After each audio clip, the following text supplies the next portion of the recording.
This is how to become a demon at Curve Billy. Why play Billy when there's better and easier killers out there? I just see him as a chill killer. You can just play for chases and not care about the result of the game at all. The fun of him is learning them, and it's just so rewarding. Honestly, when you hit that first curve, you'll understand the feeling. Sensitivity is crucial as Billy, and surprisingly, controller sensitivity actually affects your ability to curve with keyboard and mouse. So personally, I like to use around 70%, however anything above that works fine. Choosing a style of Billy will be important for your learning process. Here are a few of the add-on combinations you can choose from. For learning curving, one engraven and an overheat aid. Curve Billy, double engravens. Meta Low Pro Billy, Drift Billy, and engraven and boots. Drift King Billy, double boots. Stealth Drift Billy, full Stealth Billy. Charge time and speed are the major differences between normal Billy and Curve Billy. Double engravens quickly negates any extra charge time with its map traversal speed, which easily make them the best add-ons when pressuring the map.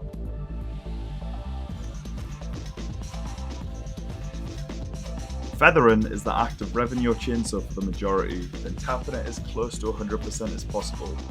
Baking this into your muscle memory is crucial for a Billy. This is going to help you with hitting your back rubs, as typically patience in reading the survivor's movements is going to reward you in more consistent downs, as well as mind gaming before your curve attempts. Billy's turn rate is insane.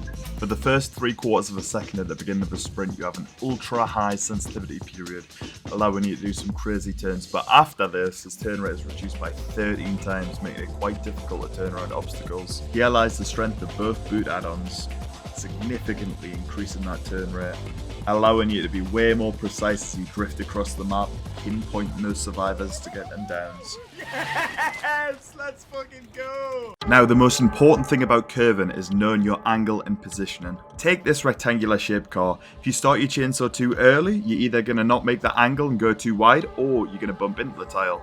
If you start your curve too late, there's a good chance the survivor might already be around the corner, or you might go too wide. And if you start your chainsaw too far away from the tile, there's a good chance you're not going to be able to make the angle to get the survivor.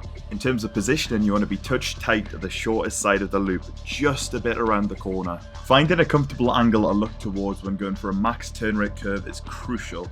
My angle's about 130 degrees from where I want to land the curve, so once I line that up, immediately flick the chainsaw towards there. Here's a few examples of finding that angle.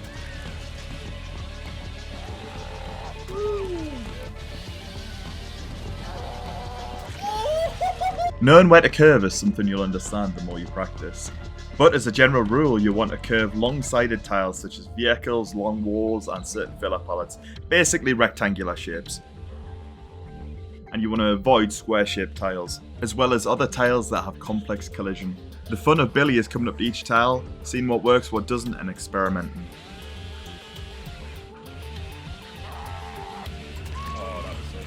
Now you know how and where to curve, it's all about creating those opportunities. Gauging a survivor is the first thing you should do once you start a chase. How are they going to play a tile? Are they going to camp the pallet? Are they going to greet the pallet? Are they not even going to loop the pallet? Once you get a grasp of this, it's all about adapting. Here, Cheryl has greeted the pallet. We do a little mind game to force her on the long side of the tile, and then before she can reach the pallet, we initiate the curve and catch her off guard. In this example, Nia is camping this pallet extremely hard, so we really have to work to create opportunity. Here, this Nia decides to pre-drop the pallet. In this situation, we mind game that we're going to break it, which puts Nia into a very vulnerable position. We go around the side, we get the curve. This tile, Nancy has clear line of sight of me, meaning I have to mind game at the one side, and then induce hesitation with spins and double backs to get the curve on the other. Here, Bill's only line of sight of me is through the window. I show him which direction I'm going, then immediately moonwalk facing the other direction, so you can't see my red glow through the window. This gets enough delay out of him, so I can get the distance for the curve. This example, I hide my red stain coming through the pallet to get the distance on Steve, making him slightly panic. I wait till he goes around the tree, I lose line of sight, and then quickly reverse in the other direction, narrowly missing him, however the opportunity was there. Overheat is by far one of the most frustrating and unnecessary changes made in Dead by Daylight. And as a Billy player, you just have to learn to live with it. For a beginner, you're probably going to overheat quite a lot, so here's some tips to help that. The overheat limit is 100 charges. Starting your chainsaw adds 5 charges, while revving up adds 8 charges per second. Once you initiate your chainsaw, the sprint will add 2 charges per second. Generally, revving up your chainsaw to max will add about a quarter of the heat limit. So as an absolute maximum, I would suggest to start your chainsaw at this bottom corner of the gauge. This allows you to feather for a few seconds before releasing the chainsaw without overheating. The standard cool rate is 3.5 charges per second, however, once you've overheated it's about 6.6 charges per second. A handy tip if you're close to overheating is forcefully overheating after you down a survivor. This will help you reach 0 way quicker, and once you hook that survivor, you'll be good to go. There's also 2 add-ons revolving around being in overheat, Big House Glove and Big Bottle. They're trash, never use them. However, the Punctured Muffler add-on makes your cooldown 50% quicker, and the Junkyard Air Filter increases your overheat limit to 120 charges. 2 very handy add-ons while you're learning Billy. Once you get better at Billy, you'll soon be facing higher caliber survivors, and some of your old tricks might not work anymore. Here's some things to look out for in those survivors. Simply if a survivor has enough time to react to your chainsaw, they can dodge you.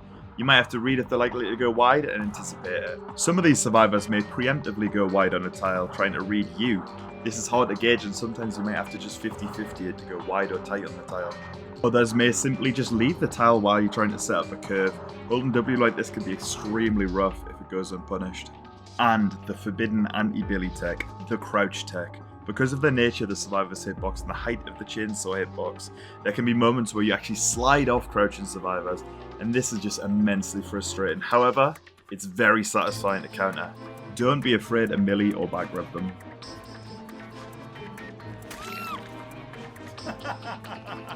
Now as for Billy, there's a few advanced things you can do.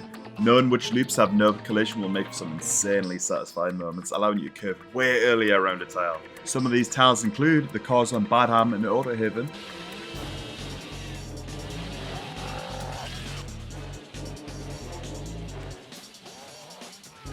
these tables on Ormond or Haddonfield, or the hay bales on the new map Shattered Square. Why did you dodge into me? Billy being an insta-down killer brings a whole new level of threat to those survivors. Being able to dead zone a player is a huge mechanic of this kit. You can do this by chainsawing ahead of them to cut them off, forcing them in at nothingness by feathering your chainsaw, or breaking a pallet when the survivor's facing the outside of the map, forcing them into a dead zone. One of my favourite things to do as Billy is 180 or 360 chainsaws. This involves mindgaming the survivor around the short side of the tile and then immediately spinning around and releasing his chainsaw around the other side, completing a full 360 motion to down the survivor.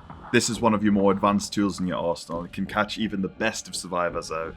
It's extremely difficult to pull off, however I'll slide right into your Taj. Quickly to run through one of Billy's biggest shortcomings, map RNG. In this aspect, Billy really does feel like an age killer where a lot of the more recent maps are just not favourable for him at all. You have to go all the way back to Dead Dogs for a good map. To get an idea of which maps are good or bad for him, I made a quick tier list. Generally, realms such as Autohaven, Macmillan and some of the Cauldron maps are pretty good for him. And other unique maps like Ormond or Dead Dogs are great too. Other maps like Red Forest or Yamaoka are alright for certain aspects such as traversal, but they have a lot of difficult loops, can be quite challenging to play, but this can make it quite satisfying if you do well. Here's where it gets stinky. Larry's really bad map for Billy for its window density, tight spaces, and it's just hard to traverse. Now the game, you'd think was quite good because he can break pallets with his chainsaw, but there's just too many of them, takes too long to get through them, and the loops are really hard to play too. Now, Garden of Joy and Eyrie of Crow, if you see these map offerings, do not hesitate. Alt F4 the game. They're super frustrating for collision and generally just really hard loops to navigate.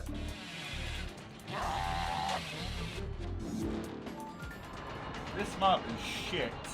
And RPD, one of my favourite maps, just not as Billy. It's very, very difficult to use your chainsaw to traverse the map. A lot of pallets, a lot of windows, in general just a nightmare for Billy. And finally, to wrap up this guide, a few perk choices I'd recommend for Billy. Now obviously, any slowdown perk is going to be just as viable on Billy as it is any other killer. However, I prefer not to use them as I play more for fun and not to win. This said though, passive slowdown is probably your best bet going for perks like Deadlock, Pain Res, Deadmans. Allows you to play your game without thinking too much and keeping up that high aggression. No Way Out is a fantastic pick. It rewards you for playing fair, and it allows you to just play more Billy. It's great. Now, the main category of perks you want to look into are aura and information. Particularly Barbecue, Lethal, and Floods are 3 incredible perks for Billy to keep up that high aggression and constant chases. With these perks, there's little to no downtime. Nowhere to Hide, Tinker, and Bitter Mim are some other good choices when it comes to finding survivors. A perk like Infectious is basically built for Billy. It's fantastic. It allows for a really high risk-reward playstyle. Getting multiple people slugged at once can be a sure way to win a match quickly. Now for some good chase-orientated perks. For a beginner player, I'd probably recommend looking into using something like Bamboozle, and maybe even in their accompanying perks such as Superior Anatomy and Fire Up. With Windows being Billy's biggest counterplay, shutting these down quickly makes hitting chainsaws way easier as it limits the survivor's options. Another good pick is Brutal Strength and Enduring. Particularly Brutal might seem like a weird option. However, if you get consistently stunned, kicking a pallet is a better option than revving up your chainsaw and breaking it, as you don't want to add your overheat too much. If you're considering a Drift Billy or Stealth Billy approach, perks like Tinkerer, Trails of Torment, Plaything, Retribution are fantastic picks. It's a risky but fun playstyle. And finally, the elephant in the room, Shadowborn. Now this perk, approach at your own risk. You'll become completely addicted if you use it for a few games. It's a total waste of a perk slot. Or is it? Personally, I feel like there's a lot of merit in the use of Shadowborn. Firstly, when you're trying to backdraft survivors, one of the common techniques they'll use is called an FOV tech, where they'll run into you, so you can lose track of them. With Shadowborn, this isn't a problem. And when it comes to curving, when you're mind-gaming a survivor on a tile, that little bit extra FOV just allows you to track the survivor better, and also see the edges of the tile, so you don't collide with them. And that concludes my Billy guide. I appreciate any time you took to watch this, and if you have any more questions, feel free to fire them away in the comments. In the meantime, catch me live on Twitch at White Noise Design, where you'll see me hit the most insane chainsaw flicks and then miss the easiest back revs on baby Megs. And remember, enjoy Billy.